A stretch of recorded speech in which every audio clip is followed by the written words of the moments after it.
Godspeed, Luke.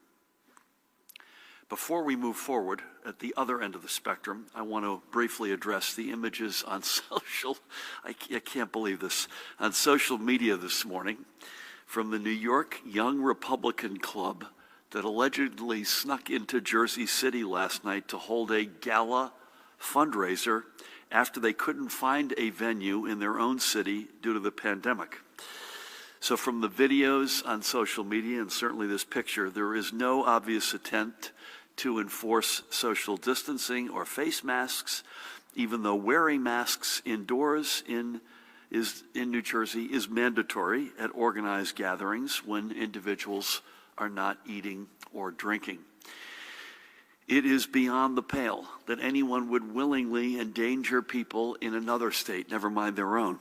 It is also beyond the pale that a member of Congress, actually go back if you could, would participate in this. And that is, no, I want you to go back to the group if you could, Mahan. That guy in the middle, the tall, handsome fellow in the gray suit, that is Representative Matt Gaetz.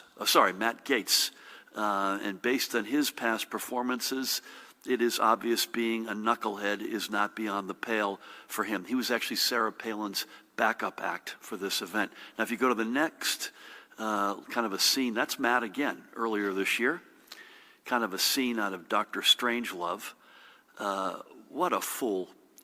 He and they should be ashamed of themselves. He is not welcome. I hope you're watching, Matt. You are not welcome in New Jersey, and frankly, I don't ever want you back in this state.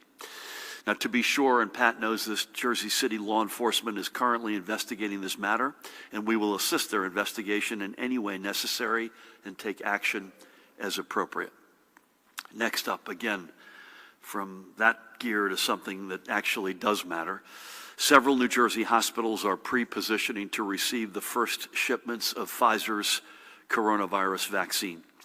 We anticipate that the first distribution will include a total of 76,000 doses, and there will be shipments, I think we can assume, every week thereafter for the foreseeable future.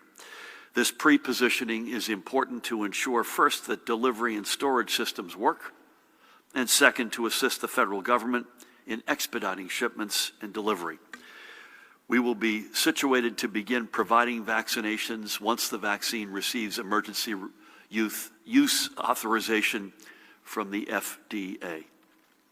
As we continue to prepare for the first tranche of vaccines in New Jersey, we are exploring every avenue to maximize efficacy and efficiency.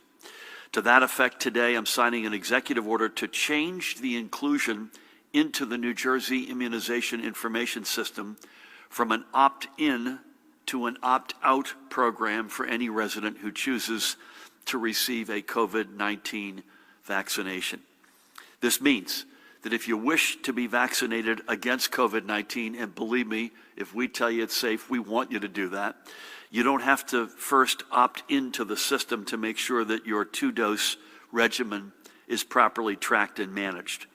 In 30 days after